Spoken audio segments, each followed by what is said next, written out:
السلام علیکم، آپ دیکھ رہے ہیں جیو لو ایچ ڈی ٹی وی اور میں ہوں سلیم طاہر۔ ایک نظر ڈالتے ہیں آج کی نیوز پر۔ گوجرا نوائی چک نمبر 181 گاہ وے بنا بیماریوں اور تعفن کا گڑھ، انتظامیہ خاموش تماشائی بنی۔ مزید تفصیلات بتا رہے ہیں میاں زین العابدین اپنی اس رپورٹ میں۔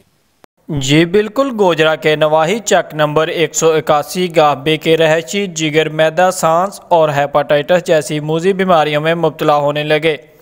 تعفن اور موذی امراض پیدا ہونے لگے۔ گندگی کے ڈھیر، گاؤں میں موجود پالتو جانوروں کے گوبر کے ڈھیر لگے ہوئے ہیں۔ عوام مشکلات کا شکار ہونے لگے۔ اہل علاقہ نے احتجاج کرتے ہوئے کہا، کام کرتی ہوں، میرا نام شہناز ہے۔ تو میں یعنی کہ یہ بتانا چاہتی ہوں کہ ہمارے علاقے میں 181 ارائیاں والے میں گندگی کے ڈھیر لگے ہوئے ہیں، مختلف جگہوں پہ ڈھیر لگے ہوئے ہیں، لوگ مختلف بیماریوں کا شکار ہے، جانور بندھے ہوئے ہیں، روڈ پہ گندگی ہے، نالیاں گندی ہیں، سولنگ گندے ہیں، اور یہ اسکول ہے، گورنمنٹ بچیوں کا اسکول ہے، اس کے ساتھ جو گندگی کے ڈھیر لگے ہوئے ہیں یہ انتہائی مضر ہے۔ لوگوں کا گزرنا مشکل ہے، یہاں سے جو لوگ گزرتے ہیں بارشوں کے دنوں میں لوگ انتہائی مشکلات کا شکار ہوتے ہیں اور مختلف بیماریوں کا شکار ہوتے ہیں، لوگ گرتے ہیں۔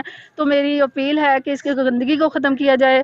خاص کر یہ ڈائریا کا خطرہ ہے، خواتین کو بیماریاں مختلف لگتی ہیں، بچوں کو مختلف بیماریاں لگتی ہیں، اور اس کے علاوہ ڈینگی کا انتہائی خطرہ ہے۔ بچوں کے اسکول کے سامنے لگے گندگی کے ڈھیر اور گندے نالے کی وجہ سے بہت پریشان ہیں۔ انتظامیہ خاموش تماشائی بنی ہوئی ہے، کیونکہ تحصیل گوجرا کا یہ آخری گاؤں ہے، اسی وجہ سے انتظامیہ اس طرف توجہ نہیں دے رہی۔ بے شمار مسائل میں گرا گاؤں انتظامیہ کی نااہلی کا منہ بولتا ثبوت ہے۔ کیمرہ ٹیم کے ساتھ میاں زین العابدین، جیو لاوا نیوز، گوجرا۔